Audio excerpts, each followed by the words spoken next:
Buenas tardes. Los invitamos primero que nada a todas las personas que están en la parte de atrás, si quieren acercarse un poco más adelante. Esta sesión va a tener lugar simultáneamente con otras que están ocurriendo en el mismo momento, entonces no se va a llenar la sala completa. Así que quienes quieran acercarse un poco, los invitamos. Y aprovecho para darles la más cordial bienvenida al panel Vivienda Asequible, implementando nuevos mecanismos de financiamiento. La base de la pirámide destina la mayor parte de su ingreso a cubrir necesidades relacionadas con vivienda. Tener vivienda es el principal vehículo para la construcción de riqueza individual y familiar. Este panel explorará diferentes modalidades de soluciones de financiamiento para vivienda asequible para la base de la pirámide, incluyendo el crédito para autoconstrucción y la renta con opción de compra. La sesión será moderada por el Dr. César Bullón, economista e investigador líder del Departamento de Investigación del Banco Interamericano de Desarrollo. El Dr. Bullón es doctorado en Economía de la Universidad en Georgetown y graduado en Economía de la Universidad del Pacífico en Lima, Perú. Es el coordinador del Informe de Desarrollo en las Américas de 2012, un espacio para el desarrollo, los mercados de vivienda en América Latina y el Caribe. Ha escrito y publicado libros y artículos sobre numerosas cuestiones de desarrollo en América Latina y el Caribe. Recientemente ha estado trabajando en temáticas relacionadas con vivienda, mercadeo de tierras y pobreza, movilidad social, desarrollo de infancia temprana, remesas y pobreza, medición de la pobreza multidimensional, diseño de programas para la reducción de la pobreza y evaluación y focalización, entre otros. Sin más preámbulos y agradeciendo su presencia, los dejo con nuestro moderador César Bullón. Muchas gracias. Buenas tardes a todos y bienvenidos. Creo que tenemos hoy un panel de lujo, así que estoy muy contento. Tenemos a Luis Daniel Albuquerque. Él es director de operaciones de Terranova, que es una ONG en Brasil que está especializada en la regularización sostenible de los asentamientos irregulares ocupados por poblaciones de bajos ingresos. Luis Daniel ha trabajado en el sector sindical de Brasil y ha sido asesor legislativo de la Cámara Federal, del Distrito Federal. Tenemos también a Sofía Botero Uribe, que es la directora de Cooperación Nacional e Internacional de Confama, ¿no? Ella ha sido funcionaria y especialista de Naciones Unidas y organismos especializados en temas asociados a la reforma política e institucional del Estado. Tenemos también a Felipe Gómez, que es el CFO de Credifamilia, que es una financiera colombiana que se especializa en crédito hipotecario y en ahorro para compradores de vivienda de interés social. Él tiene mucha experiencia en temas de finanzas. Tenemos también a María Teresa Morales, que es directora de Finanzas para la Vivienda, para América Latina y el Caribe, de Hábitat para la Humanidad. Ella tiene a su cargo la supervisión del Centro de Innovación en Vivienda y Finanzas para América Latina y la asesoría financiera a organizaciones nacionales de la red. Tiene más de 20 años de experiencia gerencial. Y finalmente tenemos a, y ojalá pueda pronunciar tu apellido bien, Dimitri Bayakchev, que es director de programas de ciudadanía económica plena y de vivienda para todos, para Brasil y América Latina, para la red de Ashoka, ¿no? Él ha sido consultor en Europa Oriental y Occidental, se trasladó a Brasil en el año 2006 y desde el 2012 ejerce como director en Ashoka, ¿no? Que como ustedes saben es una red global dedicada al tema de vivienda de bajos ingresos. Yo solamente quiero introducir muy rápido el panel dándoles o reiterando algo que casi todos saben, ¿no? Que es que cada vez es más clara la evidencia en nuestra región y en el mundo de que el acceso a la vivienda digna es clave para el desarrollo, para la calidad de vida de las familias, especialmente las familias de bajos ingresos, y para la reducción de la pobreza. Y nuestro análisis de los mercados de vivienda en los sectores de bajos ingresos de la región revela que el rol del sector privado y el rol de la innovación para asegurar el acceso a la vivienda digna es clave, ¿no? Ustedes todos saben que en América Latina la mayoría de gobiernos de la región vienen invirtiendo cantidades significativas de recursos en programas de vivienda ya por más de 5 décadas.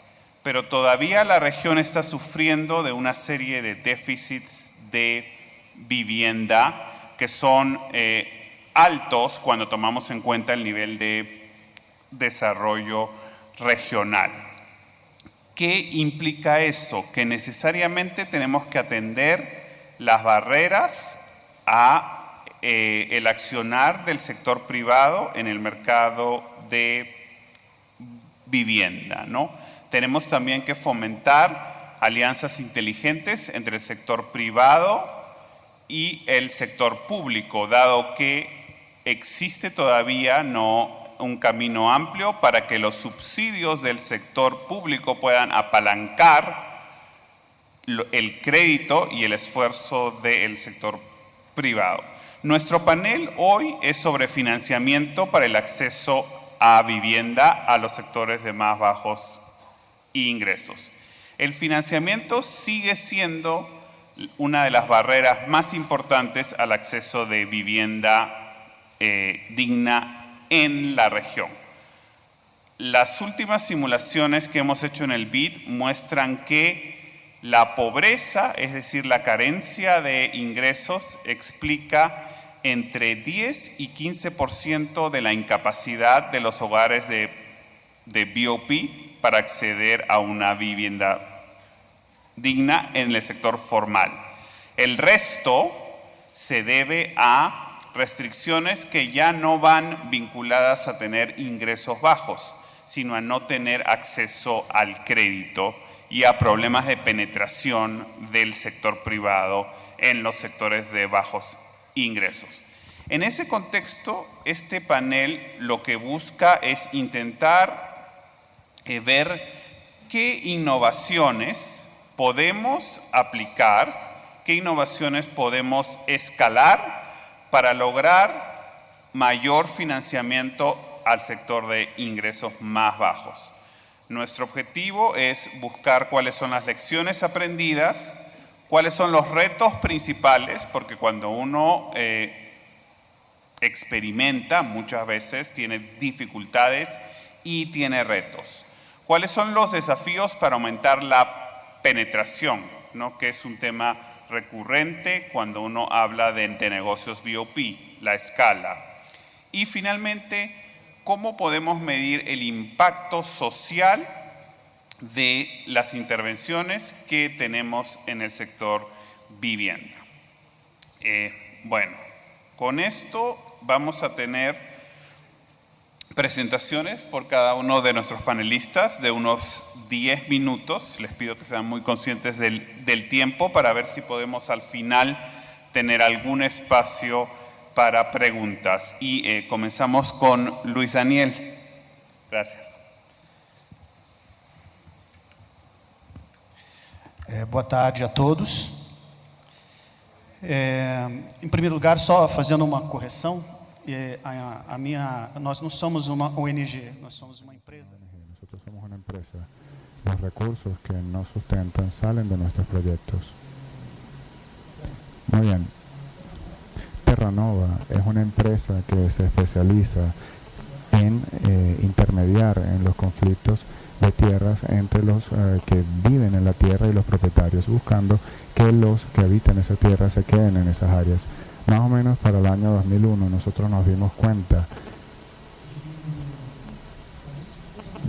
de las necesidades de algunas comunidades que vivían en áreas privadas y que desde hace más de 10 años vivían allí y que sufrían la amenaza de ser trasladados, de ser sacados de esa tierra.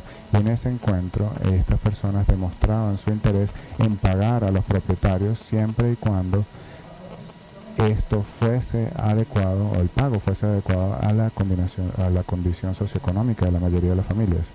Por otra parte, cuando conversamos con los propietarios de esas áreas, nosotros los encontramos un poco desgastados emocionalmente por el conflicto judicial y sensibles.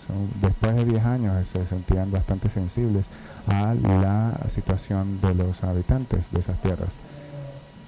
Y también no creían en las promesas del poder público de comprar el área para poder cederla después a los ocupantes.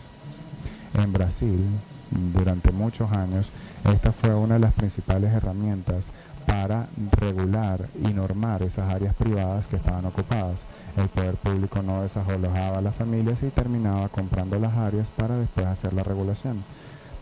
El problema era que el costo de esto era muy alto y terminó siendo un proceso poco sustentable.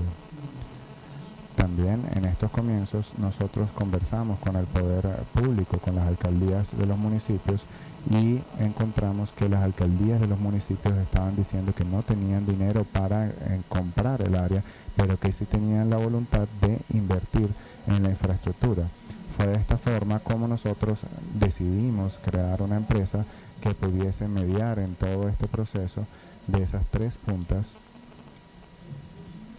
y de esta forma reducir aquella amenaza de desalojo y terminar con ese conflicto de tierras. El primer paso que nosotros hicimos fue comenzar a hacer un trabajo de organización de las comunidades en el cual explicábamos a los habitantes que tenían que organizarse en una asociación para poder representar a los habitantes dentro de ese proceso de normatización. Nosotros nos dimos cuenta que a través de reuniones sistemáticas con los habitantes podíamos sensibilizarlos con respecto al proyecto, porque es muy importante la participación de una gran mayoría para que funcione. Y en paralelo a esto también nosotros buscamos a los propietarios de estas áreas y fuimos a negociar con ellos un valor razonable, un valor justo y una condición apropiada para que esas familias pudiesen pagar dicho monto. Y también acordar con esos propietarios cuál sería la parte de ese pago que sería la remuneración por el trabajo que hacíamos. ¿Qué es lo que nosotros hacemos? En verdad nosotros tenemos una especialización. Nosotros somos la primera empresa hasta donde sabemos, por lo menos en Brasil, que está especializada en la regulación sostenible de tierras, porque nosotros actuamos en 4 frentes: el frente social, que es ese trabajo de organización de la comunidad; la parte urbanística, que es la medición de todos los lotes, la elaboración de los proyectos y la negociación para que esos proyectos se aprueben y para que la infraestructura se implante; la práctica ambiental, que es el tema del saneamiento básico de esas áreas, del reasentamiento de las familias que están en áreas de preservación y en áreas de riesgo; y en el área jurídica, que corresponde a lo del acuerdo judicial y a la solución para el otorgamiento de títulos a las familias, que es el título individual que ellos necesitan para ya formalizar la propiedad. En estos 12 años de existencia, nosotros hemos notado que, a decir verdad, nosotros creíamos que el mayor problema, el mayor conflicto estaba entre los habitantes y los propietarios, pero en la práctica aprendimos que el conflicto mayor era de los propietarios y de los habitantes con respecto al poder público. ¿Y por qué pasa esto? Porque en Brasil, desgraciadamente, hay poca continuidad en las acciones del poder público. Los mandatos duran 4 años, los procesos de normatización no se resuelven en menos de 10 años, entonces lo que terminas teniendo es una sucesión de líderes y de gobiernos que normalmente paran todo lo que estaba haciendo el anterior para comenzar todo de nuevo, y esa ruptura de esa acción genera ese descrédito en el proceso de normatización, y como este proceso siempre quedó según criterio del poder público, las acciones se pierden en el tiempo.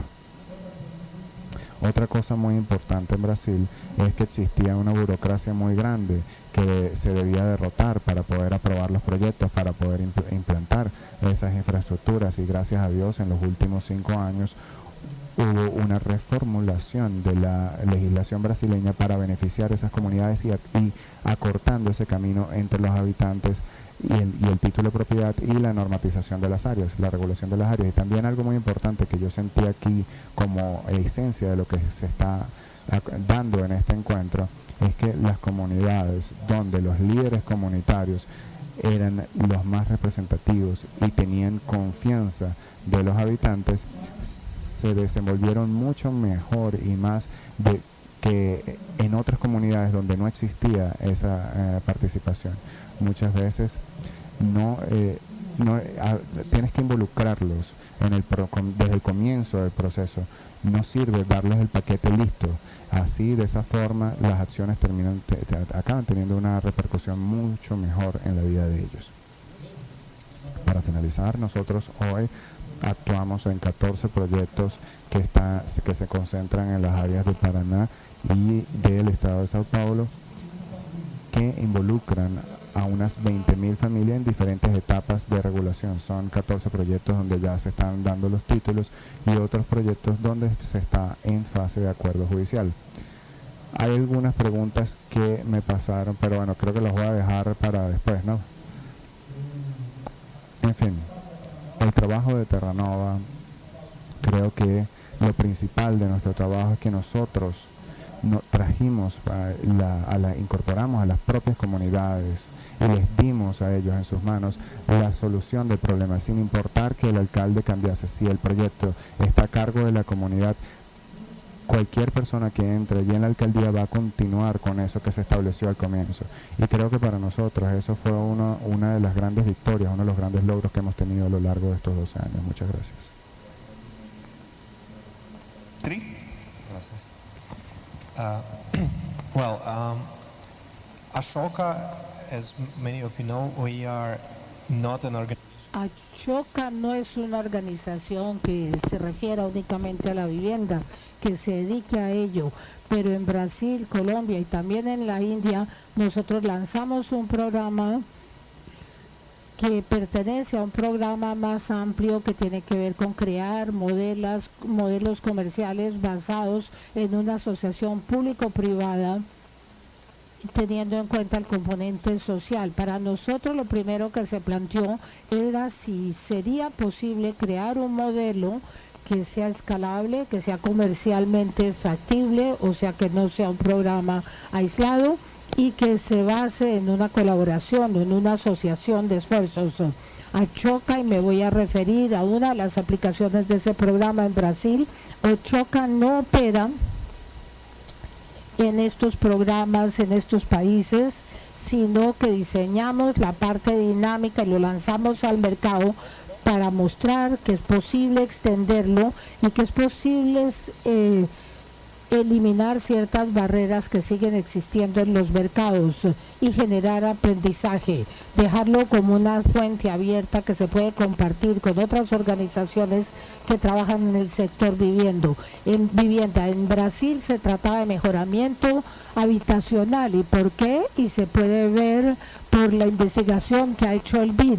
El déficit de vivienda en la América Latina cualitativo es muchísimo mayor que cuantitativo, es más una cuestión de calidad, lo cual quiere decir que parte de las viviendas que existen y que habrá dentro de X número de años ya están construidas, pero de muy mala calidad y en proceso de deterioro, o sea que las condiciones de viviendas se están empeorando constantemente. ¿Y por qué? Porque la inversión en mejoramiento de la construcción no se hace de la forma que debe hacerse, los recursos no se aprovechan debidamente, las decisiones adoptadas no son necesariamente las correctas por falta de información, por la falta de control, por la falta de acceso a asistencia técnica y a recomendaciones, y en la práctica las condiciones se siguen empeorando. Cuando nosotros empezamos a desarrollar esos programas y la aplicación en el Brasil, estábamos pensando en mejoramiento de la vivienda y estábamos hablando del aspecto asistencia técnica, y teníamos en cuenta cómo empaquetar ese programa con financiamiento para que cuando lleguen los recursos financieros sepamos que estarán siendo utilizados de la mejor forma posible. Hubo una serie de problemas que siguen vigentes, por lo menos en el caso del Brasil, y uno de ellos es la financiación, que es un punto clave porque para muchas instituciones no hay líneas crediticias para mejoramiento de la vivienda, simplemente porque no es microfinanza tradicional. Cuando se le da créditos a los pequeños inversionistas, no es para inversión, para mejoramiento de la casa, y no puede haber una garantía para ese propósito. Suponemos que es una situación que se presta a mejorarla. Mejoramiento del hogar es algo que no tiene ningún tipo de garantía para el préstamo en términos generales, y uno de los retos que hubo consistía en trabajar con los bancos para mostrar que tiene sentido crear líneas crediticias para mejorar las casas y que ofrecerlo en una forma de paquete puede permitir mejor calidad de la cartera si hay asistencia técnica. En ese caso, el hacerlo conjuntamente se hace en una forma comercial. Cuando las familias piden préstamos para mejoramiento de su casa, se les ofrecía asistencia técnica como parte del paquete a muy bajo costo. O sea que teníamos ese modelo que fue diseñado, y si las familias estaban dispuestas a comprar o no ese modelo, ya de todas maneras se les explicaba que era importante hacer un mejor uso de sus recursos. Mejorar la calidad supone mejorar también esa línea crediticia del banco. Eso fue lo que se hizo en el Brasil. Teníamos ese componente de asistencia técnica, buscábamos los socios en el noreste del Brasil para poner en práctica ese programa de asistencia técnica. Entramos en un proceso de asociación con un banco de microcrédito en el Brasil, con una línea que se llama Crédito Amigo,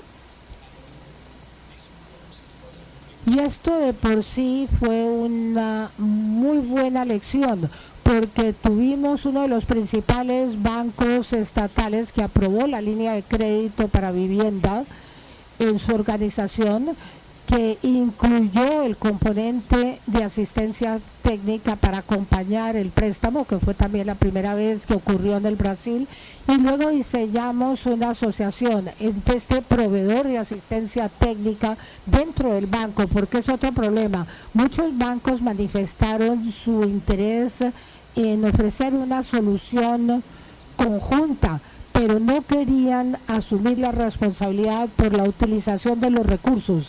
Si la parte de asistencia técnica le pertenece al banco, o se necesita un proceso especial, o hay que asumir la responsabilidad por el trabajo que se haga.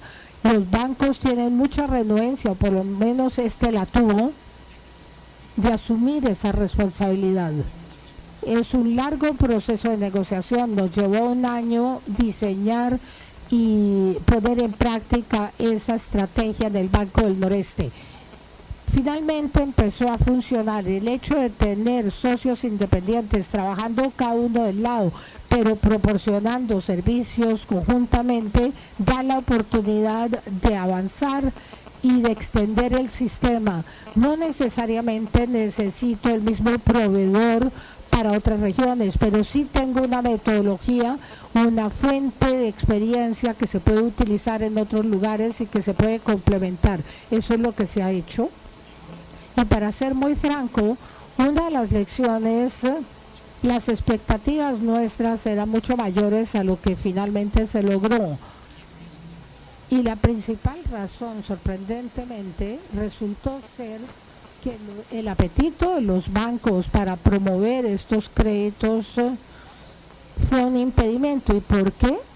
Porque una vez que uno está ofreciendo esa parte de mejoramiento de la vivienda dentro de la estructura comercial con agentes que ofrecen préstamos, ellos están entrenados y saben cómo vender la idea de adquirir un crédito a altas tasas de interés.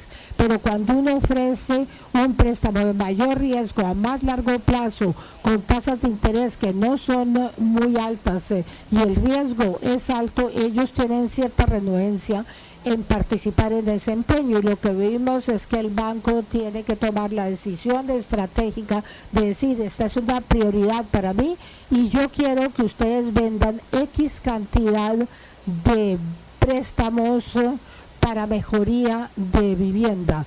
Y sin eso la dinámica simplemente no existe. Entonces hay que garantizar que se haga, porque lo pudimos hacer, pero estratégicamente hablando tuvimos que superar la limitación que consistía en la falta de apetito por parte de los bancos. Me dijeron que tenía 10 minutos, ¿correcto? Esto es más o menos lo que hemos hecho y ahora estamos pasando de este proyecto a otro que se llama Reforma Más. Como otra fuente estamos compartiendo con diferentes organizaciones este proyecto y felizmente tenemos fuentes de financiación para el proyecto en sí. Ahora le damos la palabra a Sofía. Muchas gracias, Dimitri. Thank you very much. Confama es una empresa social cuyo modelo de negocios está fundamentado en identificar cuáles son las barreras que las personas afiliadas tienen para acceder a un conjunto de capacidades y de oportunidades que les permitan una mayor autonomía y capacidad de respuesta frente a sus riesgos. En ese sentido, hemos construido desde hace 60 años un portafolio de servicios orientados justamente a construir estas capacidades y estas oportunidades, y tenemos una dispensación masiva de servicios en los campos de vivienda, de educación, servicios financieros, salud y desarrollo empresarial. Tenemos 50.000 empresas afiliadas que nos entregan sus recursos y le llegamos a un poco menos de 5 millones de personas con por lo menos un servicio en una población que como Antioquia tiene 6 millones de personas.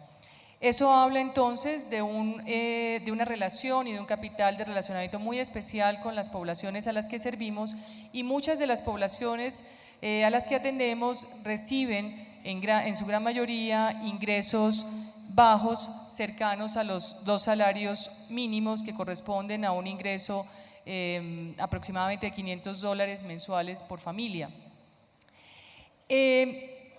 El método de trabajo que hemos construido para producir este tipo de servicios está muy centrado en 3 cosas que hoy hemos logrado sistematizar y hacer explícito como metodología.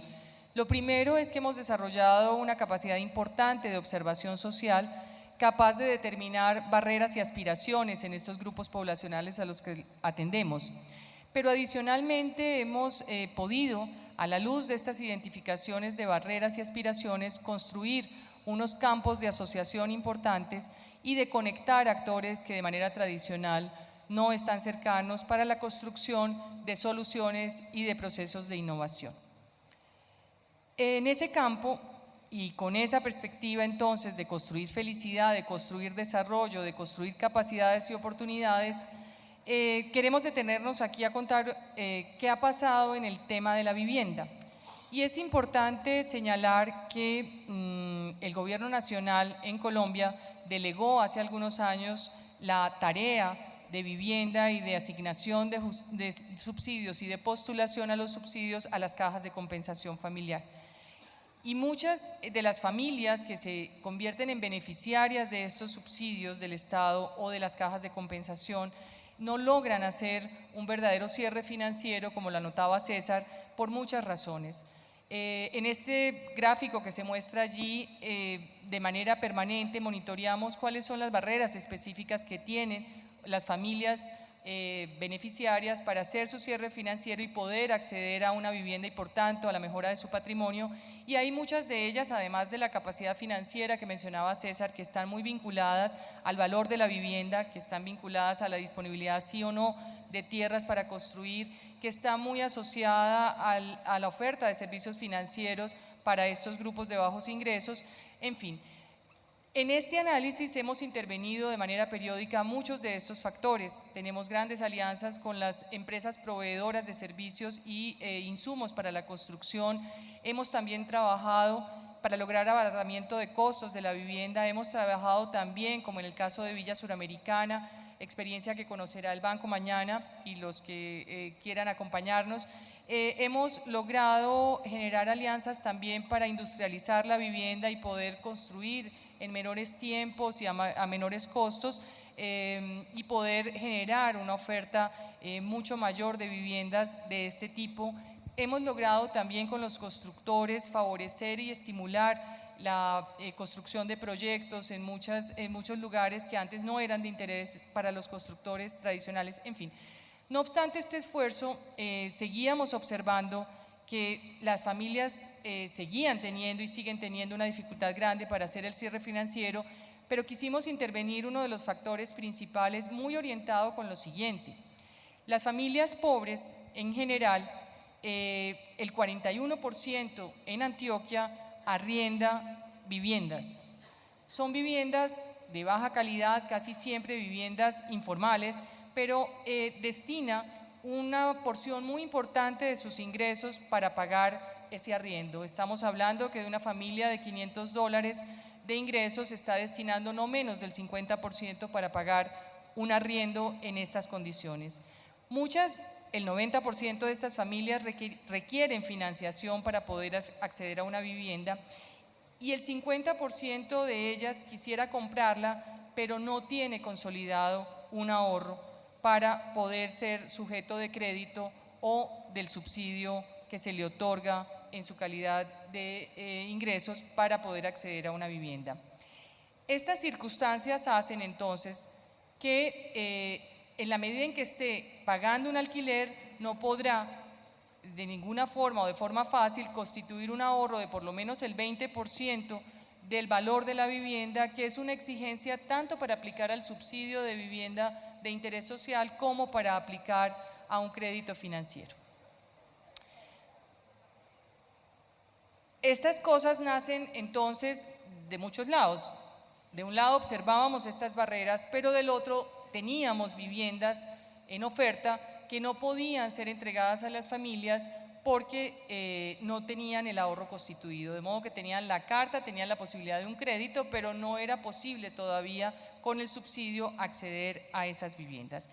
En ese sentido, creamos una plataforma de asociación con algunas de nuestras empresas afiliadas y nos dedicamos, junto con el Banco Interamericano, a diseñar un modelo financiero y de negocios que nos permitiera reemplazar la fórmula de ahorro previo, subsidio familiar y crédito hipotecario, que ha sido el ABC del que hemos hablado durante la mañana en la exposición del ministro de Vivienda en Colombia, pero que es conocido por ustedes, para poder encontrar una fórmula que permitiera sustituir la necesidad del ahorro o encontrar otra forma de constituir ese ahorro.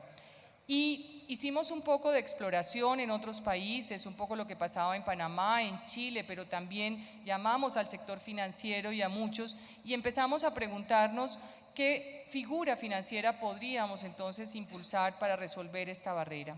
En esos diálogos muy enriquecedores, muy retadores, encontramos que el arrendamiento social podría ser una figura con características compartidas con el leasing habitacional, que es un instrumento financiero generalmente para poblaciones de altos ingresos, y empezamos a caracterizarlo y a tipificarlo un poco, de modo que se acomodara como a dos criterios. El primero, que pudiera respetar el flujo de caja de las personas pobres, cuánto estaban destinando a pagar arriendo y cómo podíamos convertir entonces ese valor en una porción de ahorro para que pudiera hacer la construcción de la cuota inicial o de ese 20% que requería. Y de esa manera entonces encontramos una figura y un instrumento financiero mediante el cual la persona puede vivir durante 3 años en esa casa como arrendatario. Durante esos 3 años y por el mismo valor que pagaba para un arriendo, estarían conteniéndose varios costos: el costo financiero del dinero, el costo del arriendo, del ahorro, el costo del predial o del pago de impuestos que debe hacer por eso, y los costos de administración que pudiera implicar vivir en un edificio o en una copropiedad. Ajustándonos a ese valor, entonces, hicimos una proyección sobre cuánto tiempo podría tomarse una familia en esas condiciones para ser propietaria, y encontramos que si durante los 3 primeros años pagaba de manera regular este recurso o arrendamiento que estaba pagando anteriormente, es decir, que esa plata estaba en el mercado, podía durante 3 años hacer el ahorro del 20% y lograr al cabo de 3 años obtener un crédito hipotecario por unos 15 años con una tasa semejante a la que constituye su cuota de arriendo. Este proceso hace que al cabo de 18 años la familia sea propietaria, que se le reconozcan a los 3 años el valor de la propiedad tal como la compró al inicio del arriendo. Por tanto, hay una valorización que se le transfiere a la familia y crece su patrimonio, y su flujo de caja permanece constante como si estuviera pagando un arriendo. Yo tengo que decir con mis compañeros y con todos los que nos han acompañado en esta construcción que hoy en día nos parece bastante simple, bastante elemental el modelo. Estamos hablando de una propuesta que está prevista para subsidios solo para poblaciones de extrema pobreza, pero que para poblaciones de 1,5, 2 y 3 salarios mínimos podría incluso no necesitar subsidio, y provoca al final del periodo una rentabilidad importante que no es competitiva hoy para mercados importantes, pero que estamos hablando de una rentabilidad del 7,5% al final del ejercicio. Dentro de esta construcción hacen parte varios actores que son muy requeridos y que cada uno nos transfirió y puso en la mesa lo que eran sus especialidades y su saber hacer. De un lado, Bancolombia logró identificar la manera de estar en este modelo de negocios, haciendo una evaluación previa del cliente o del beneficiario final antes de entrar al proceso de arrendamiento, de modo que pueda garantizar que al cabo de 3 años, y si se conservan los supuestos de arranque, es un sujeto crediticio esa familia beneficiada y puede acceder al crédito. Con eso estamos rompiendo la barrera del crédito. Entró a crecer como un agente inmobiliario que se encarga de hacer todo el proceso de identificación de familias, de vitrina inmobiliaria y de recaudación de dineros durante el proceso de arrendamiento antes de concluir en el crédito. También participa del proceso Alianza Fiduciaria como la entidad que crea el gran fondo en donde se consignan y se recaudan los recursos que los distintos inversionistas, Confama, el Banco Interamericano de Desarrollo, que es socio de esta iniciativa que estamos lanzando ahora, esos recursos se invierten allí y hacen fomento a los constructores para que la oferta sea disponible y en estas condiciones. De modo que, y estamos haciendo también, entran 2 grandes constructores de la región con un interés muy grande de situarse en construcción de base de pirámide para ello. Yo diría que estamos apenas arrancando. Tenemos un marco regulatorio por ahora favorable en el sentido en que se establece la posibilidad de que las cajas podamos trabajar en figuras de leasing habitacional. No obstante, no hay un desarrollo ni jurídico ni reglamentario al respecto, pero hay un permiso desde el Ministerio de Vivienda para que los recursos que nosotros destinamos en términos de subsidios que sean del Estado nuestro puedan ser orientados una porción en caso de requerirse a la construcción, de modo que se crezca la oferta de viviendas en el mercado. Estamos muy felices, ya tenemos las primeras casas entregadas en este modelo en la zona de Urabá, en Antioquia, que es una zona fronteriza con Panamá, y tenemos toda la confianza de escalar y masificar este modelo. Por ahora estamos comprometidos con 400 viviendas para probar el modelo. Este es una plataforma de innovación que nos permite poner a punto muchas de las preguntas y de los grises que todavía tienen cada uno de los socios, y el gran desafío y el gran reto es masificarlo como un instrumento financiero con rentabilidades tal vez más bajas, pero en la medida en que se escale es de interés para las familias y por supuesto para los inversionistas en vivienda y financieros. Yo solo tengo que contarles con emoción y también con tristeza de los déficits de patrimonio de las poblaciones que son las mayorías, y es que el día que anunciamos esta figura, el call center de Confama se cayó. Se cayó porque sin duda representó una oportunidad, una esperanza, una aspiración para que las personas que han tenido muchos años depositados sus recursos en un arrendamiento tal vez informal, tal vez no en una casa como lo sueñan, hoy en día con el mismo dinero y tendrían la posibilidad de tener una vivienda digna, de tener una vivienda que los haga felices, de modo que estamos poniendo a punto este modelo financiero de la mano de aliados muy fuertes. Así empezamos Mi Casa con Remesas, así hemos empezado otras iniciativas, y lo que confiamos es que en este esquema de articulación entre actores de muy distinto tipo, los municipios que ponen tierra, los constructores que se dedican a trabajar en esta oferta, el sistema financiero, Confama que actúa como conector y un arrendatario inmobiliario, podamos sin duda crecer en número de oportunidades para la gente, para las familias. Muchas gracias.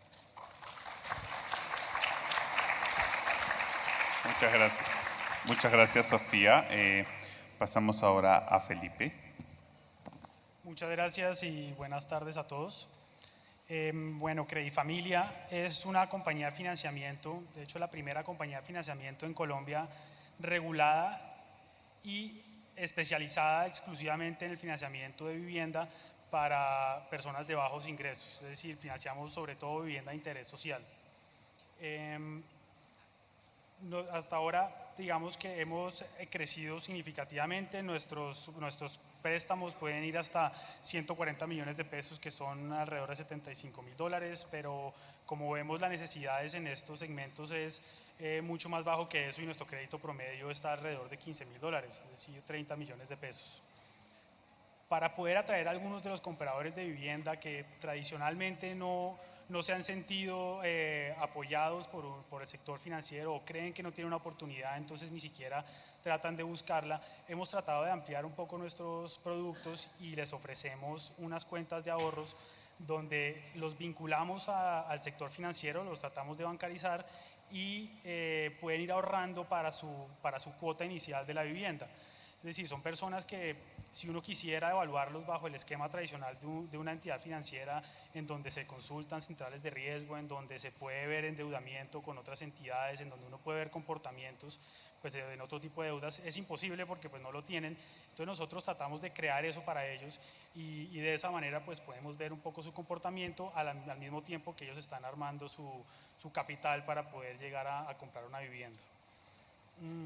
Uno de los grandes retos, y lo menciono acá como la introducción, ha sido para hacer un negocio sostenible, que lo queremos hacer nosotros, y como lo han hablado varios de los que han hablado esta mañana, necesitamos ser sostenibles, necesitamos poder que esto se pueda mantener en el tiempo y que pues sea un negocio rentable, y uno de los grandes retos cuando uno está prestando para vivienda, que son préstamos a largo plazo, es la otra parte, es de dónde saca uno los recursos, cómo se fondea, y estamos en este momento estructurando y próximos a sacar una emisión de bonos hipotecarios que se hará por primera vez en Colombia de la manera como lo estamos haciendo.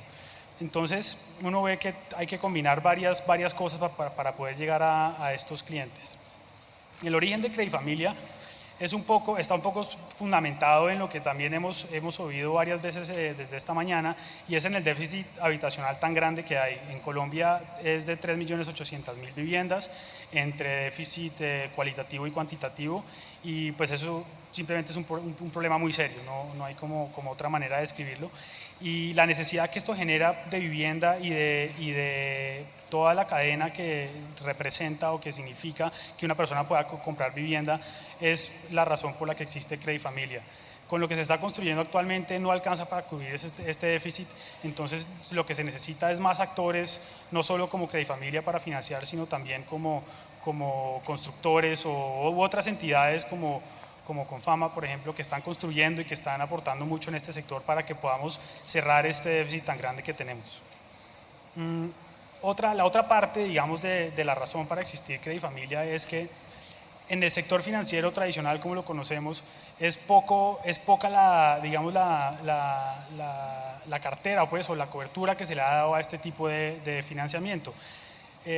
Desde la crisis que tuvimos en el 98 a hoy, si hacemos un análisis en pesos constantes, vemos que la cartera escasamente ha crecido, incluso con instrumentos nuevos como la titularización, en donde se les da espacio a las entidades para que pues puedan prestar bastante más de lo que están prestando, pero no se ha hecho.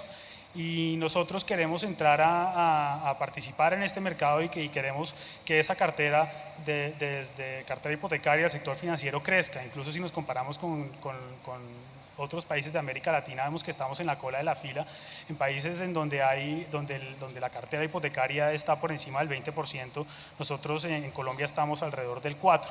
Entonces creo que hay mucho espacio y ahí es donde Credifamilia está intentando incrementar esta cartera y donde incluso cabrían muchas compañías más de este estilo porque pues, la necesidad es muy grande.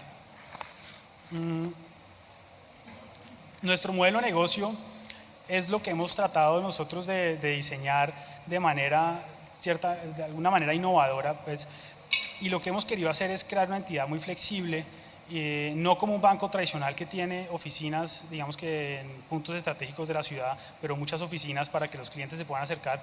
Nosotros hemos tratado de buscar la manera de acercarnos a los clientes. Entonces nosotros, para arrancar, lo que hemos hecho es crear alianzas con constructores y con los que están desarrollando los proyectos y poder atender en ese mismo punto de venta donde las personas están comprando su vivienda, poderlos atender y poderles ofrecer una opción de financiamiento para que puedan hacer su cierre financiero con asesores que están especializados en darles una orientación muy profunda de qué es todo lo que necesitan y qué es todo a lo que tienen acceso para comprar su vivienda. Entre esas está el subsidio familiar, entre esas están los subsidios de tasa, todos los planes que está ofreciendo el gobierno para fomentar este acceso a la vivienda, pero también los créditos que tiene que ser una buena parte de este cierre financiero. Entonces nosotros lo que hacemos en vez de tener oficinas, tenemos asesores prácticamente con un computador portátil es nuestra oficina, que se sientan y le pueden dar atención uno a uno a estos clientes y le pueden dar respuesta muy rápida para entender cómo sería el proceso de ellos para la compra de vivienda.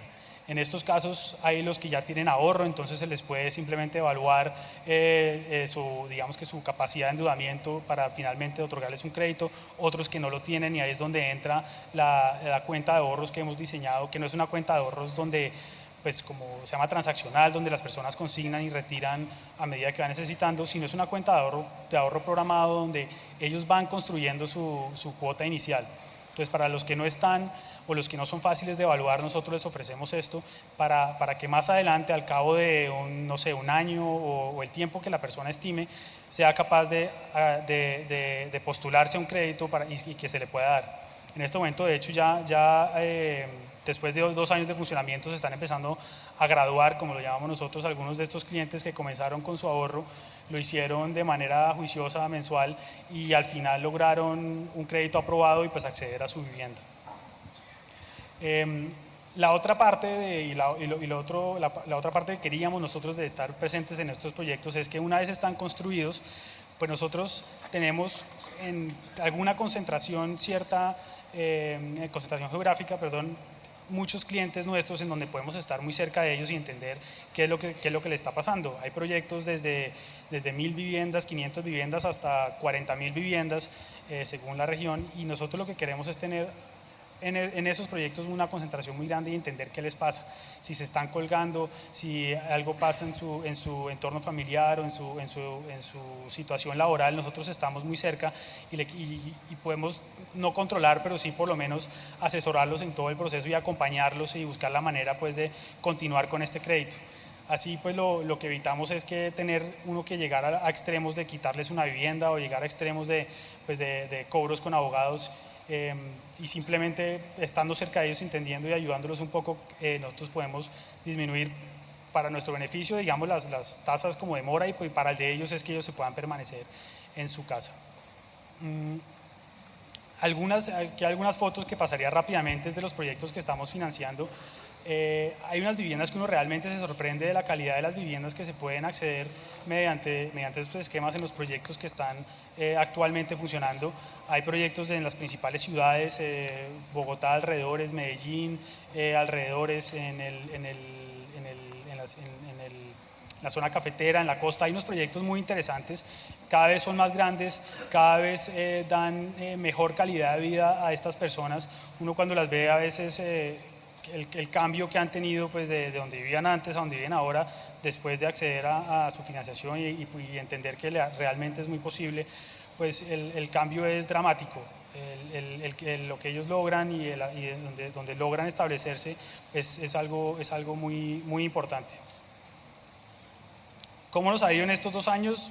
Yo diría que bastante bien. Hay muchos retos como todos lo tendrán. Nosotros en este momento hemos ya desembolsado 1.500 créditos, es decir que 1.500 familias ya están en una de estas viviendas que se les financió. Tenemos una cartera de 40.000 millones, que es un poco más de 20 millones de dólares.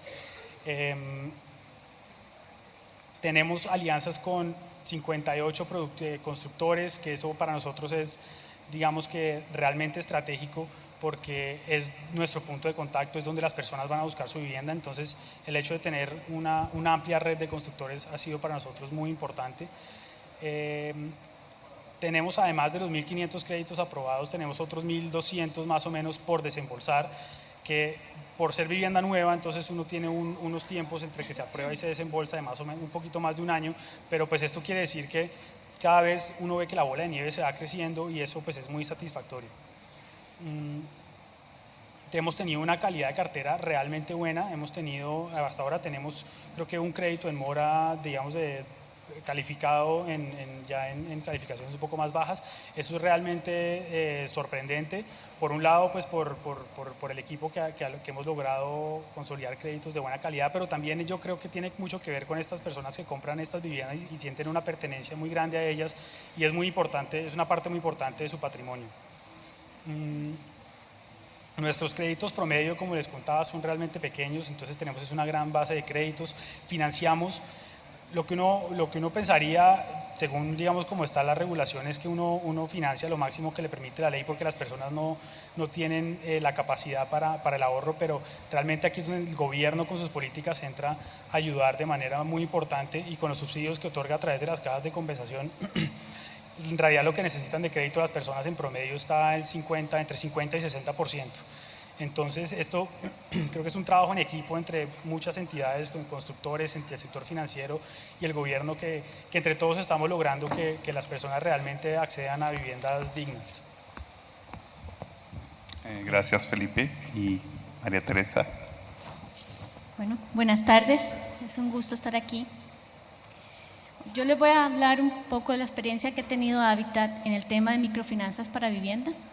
Es un canal de acceso a procesos de vivienda productiva para la base de la pirámide. Yo creo que para nadie es un secreto que la mayoría de la población de la base de la pirámide alrededor del mundo construye progresivamente. Y estos procesos generalmente inician con la compra de un lote o con la invasión de un terreno, y poco a poco, paso a paso, las familias empiezan a mejorar o a hacer su vivienda.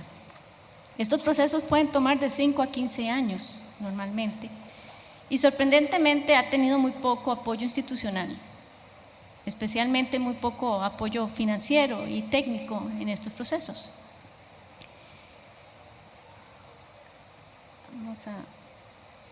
Esta es una frase que pareciera que se fue escrita ayer, y habla sobre el proceso de autoconstrucción. Y sorprendentemente esta frase la hizo Bruce Ferguson en el 2013 en su libro de microfinanzas para vivienda.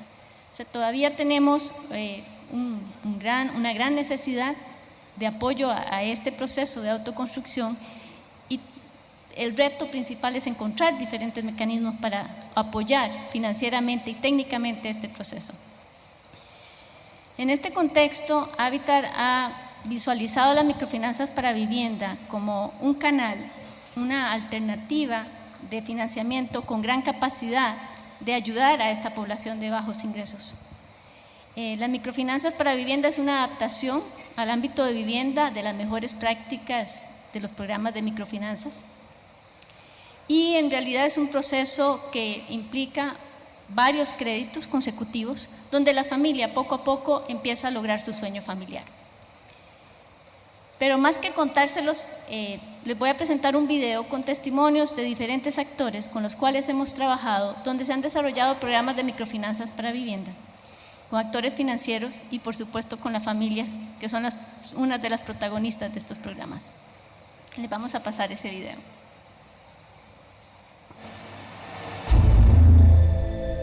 Mi vivienda era antes de estera y de plástico. La lluvia mucho mojaba el piso y el piso resumía hacia adentro, ¿no? Y el malestar para todos mis hijos ocasionaba. El invierno y la calamina que goteaba y que tenía que poner un envase allí, y es horrible vivir así. Hábitat para la Humanidad, América Latina y el Caribe creó el Centro de Innovación de Vivienda y Finanzas con el fin de movilizar nuevo capital hacia la vivienda social. Con el apoyo del BID-FOMIN se inició un proyecto en el año 2009 donde se asesoraron a 4 instituciones microfinancieras a desarrollar un producto con asistencia técnica de construcción.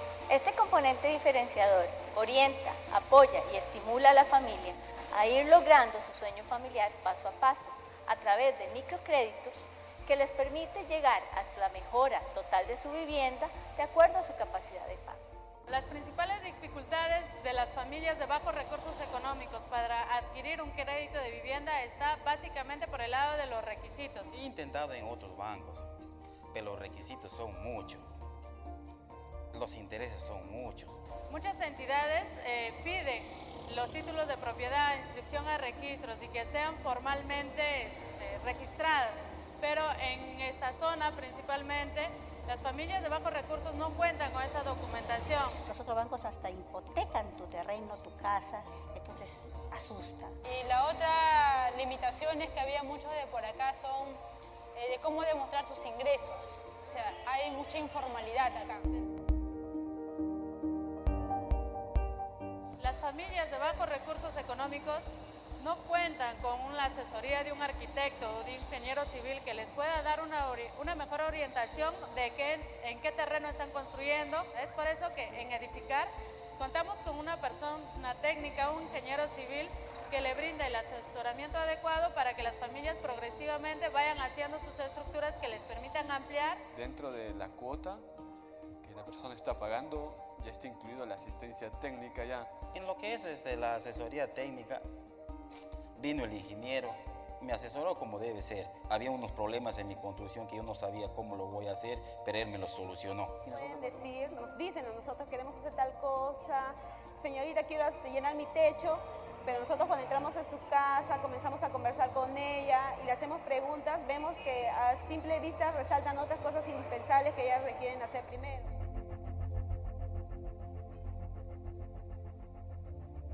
El crédito de mejoramiento de vivienda tiene una reacción en cadena. Cambias tu hogar, cambia tu condición de vida, de las familias. Si tiene un negocio en el mismo hogar, mejora su negocio. El préstamo me ha ayudado a mejorar el techo para poder tener una mejor atención a mis clientes, ¿no? Por tanto de la lluvia o el calor que protegen. Y el sueño mío es que me ayuden a techar, y préstame techar. Eso es lo que yo quiero. Su techo y ya. Piso, eso sí, piso, ¿no? Se va avanzando de poco, ¿no? Yo le digo a Anita, yo quiero techo. ¿No? Y el piso ya, pues va poco, ¿no? Pero más que todo el techo, porque cuando acá llueve es horrible, ¿no? Entonces ahí, este invierno hemos sufrido, pero el otro año no sufrí. Quedo sin palabras, ¿por qué? Porque de la noche a la mañana que yo nunca pensaba verdaderamente en tener una casita.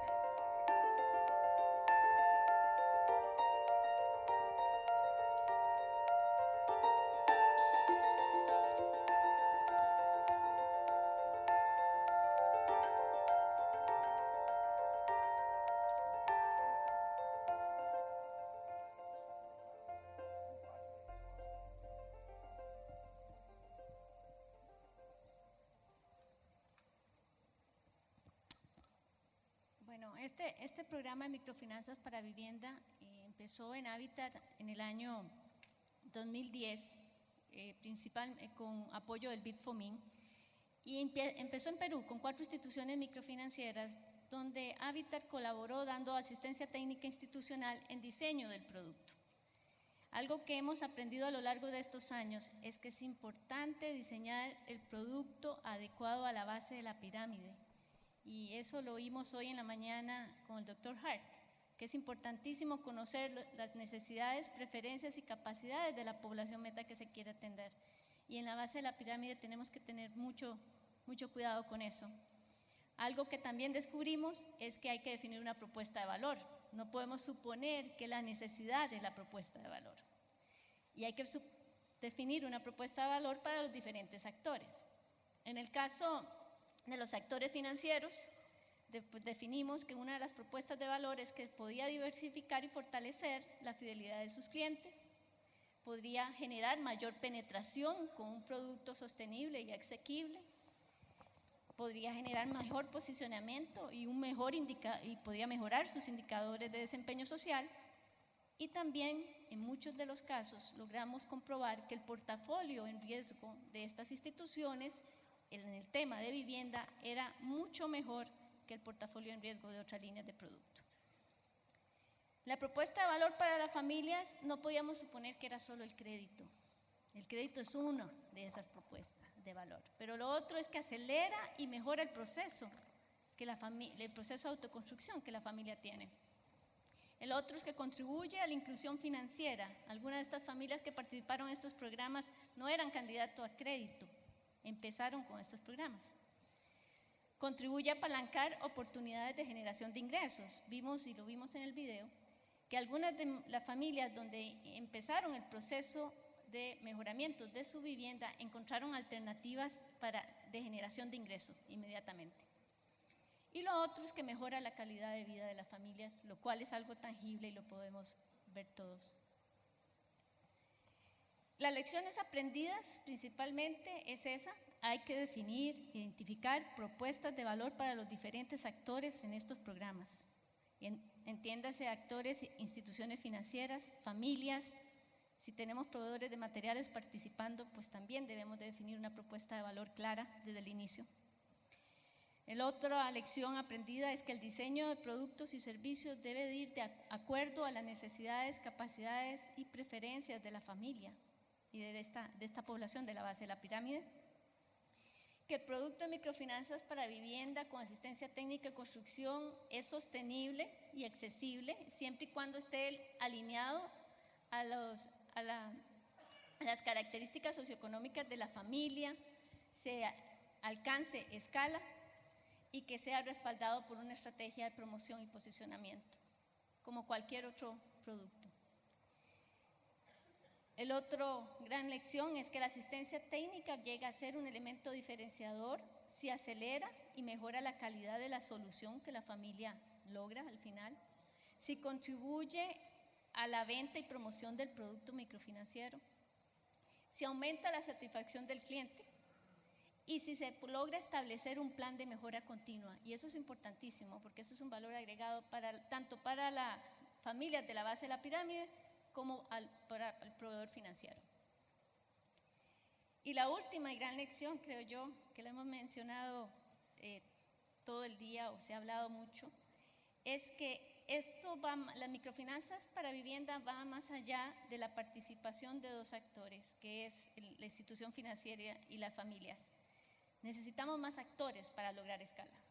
Y entre estos actores son los inversionistas sociales, que son los que podrían fondear varios de estos programas, el gobierno, que puede facilitar con regulación, fondeo y promoción estos programas, obviamente las instituciones financieras y microfinancieras, proveedores de materiales que podrían facilitar el acceso a materiales de construcción, y las familias, pero viendo a las familias como protagonistas del proceso, no como beneficiarios de.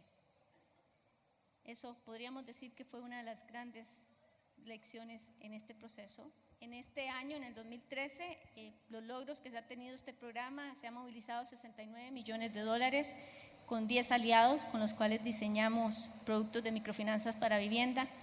Se han generado alrededor de 50.000 soluciones. Se diseñó toda una metodología de diseño de productos microfinancieros de vivienda y ya hemos dado 7 talleres donde hemos tratado de diseminar esta metodología y esta experiencia en la región y ya fuera de ella. Inclusive ya hemos dado talleres fuera de la región latinoamericana. Entonces hemos podido exportar un poquito la experiencia en Asia y en África también. Gracias. Muchas gracias, María Teresa. Bueno, creo que todavía tenemos unos 5 minutos porque estamos ya en ese receso, pero comenzamos tarde. Yo creo que hemos tenido una serie de exposiciones muy ricas, ¿no? Que si ustedes las piensan, han atacado muchos de los huecos que la intervención pública ha dejado de lado en la región, porque se mencionaron los programas ABC, que han sido la herramienta universal en la región, junto con la provisión directa, muchas veces con un subsidio casi universal, de vivienda nueva. Y aquí tenemos un ejemplo de cómo, con la iniciativa del sector privado, se comienzan a llenar los huecos, ¿no? Uno de los huecos que ya se mencionó es cómo mejorar el stock de vivienda, con intervenciones como Terranova, con créditos para no mejorar la vivienda, con un componente de asistencia técnica que creemos que va a crear valor, pero uno de nuestros desafíos es comenzar a medir cuál es el valor de la asistencia técnica en el proceso de autoconstrucción, y a eso yo creo que instituciones como el BID se van a abocar en los próximos años. El otro ejemplo, que es un ejemplo innovador y creo que tiene una gran capacidad de replicación en la región, es el arrendamiento social, ¿no? Hay 2 grandes áreas que la política pública de vivienda ha dejado de lado. Una es el alquiler, ya sea el alquiler per se o el alquiler para compra. El otro tema que no hemos tocado es el tema del mercado de vivienda usada, porque muchas veces el crédito se sigue orientando a vivienda nueva o a mejora de la vivienda ya existente, pero no a la compra de vivienda usada. Ese es otro tema que estamos dejando en el tintero, pero es tarea de todos pensar si hay un rol en el financiamiento para el mercado de vivienda usada. Y el último punto que se tocó muy levemente, se ha mencionado, es el tema de la industrialización de la vivienda y la tecnificación. Hoy en la mañana, cuando el profesor Hart estaba hablando del BOP2, el BOP Second Generation, habló mucho de las nuevas tecnologías. En la región de América Latina hay un sesgo por la construcción tradicional en vivienda, por el ladrillo y el cemento. Y todavía yo creo que la innovación tecnológica en la vivienda industrializada es clave para bajar los costos, ¿no? Lo cual va a permitir que muchos más hogares alcancen el cierre financiero, que es clave. Bueno, creo que tenemos espacio para 2 preguntas. Si alguien tiene... Si no hay preguntas... Sí, hay una pregunta. Adelante. ¿Tenemos micrófono? Gracias, Viviani.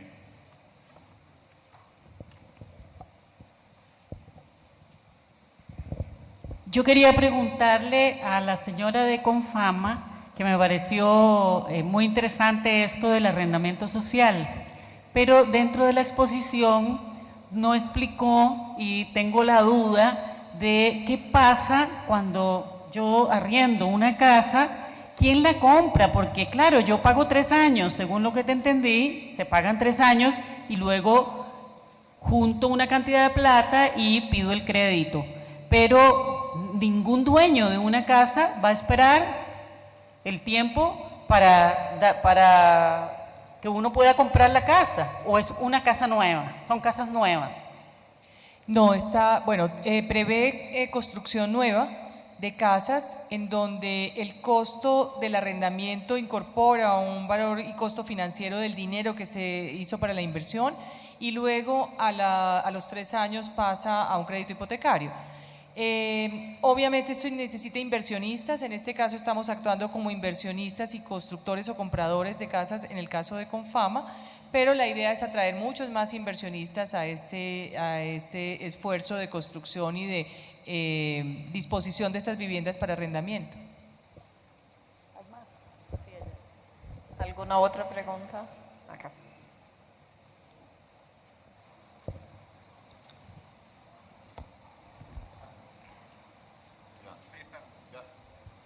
Sí, buenas tardes para la doctora María Teresa. Quería saber cómo solucionaban el problema de los asentamientos subnormales con el tema de los servicios públicos cuando no cumplen los requisitos, que normalmente esos asentamientos subnormales no tienen ni acueducto ni alcantarillado aprobado ni recibido por la municipalidad. ¿Cómo lo manejan para poder financiar y poder aprobar un crédito en un asentamiento subnormal? Bueno, estos programas están orientados para ser desarrollados en asentamientos que ya están legalizados y tienen servicios públicos. De hecho, parte del diseño de los programas con estas instituciones es orientarlos en definir los territorios. Hay territorios donde no es recomendable empezar un programa de mejoramiento si ni siquiera contamos con servicios públicos básicos o si todavía esos asentamientos no tienen no tanto título de propiedad, porque en Latinoamérica no en todos los países la gente tiene título de propiedad. Hay diferentes títulos o derechos que pueden tener sobre la propiedad que son válidos ante el municipio. Aquí en Colombia, pues en realidad hay mucha formalidad, pero en otros países como Perú, que fue donde se desarrolló este video, hay otro tipo de documentos que verifican la propiedad de las personas. Pero sí se orientaba a estas instituciones financieras para que desarrollaran estos programas en asentamientos donde ya tenían los servicios básicos. Tratábamos de evitar ese tipo de cosas.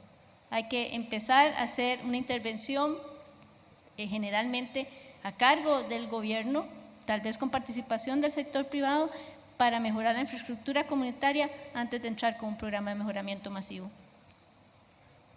Bueno, muchas gracias. Desgraciadamente el tiempo nos ganó. Le quiero agradecer mucho a todos nuestros panelistas. Creo que la sesión ha sido muy rica y agradecerles mucho también a todos ustedes por su paciencia y atención. Gracias.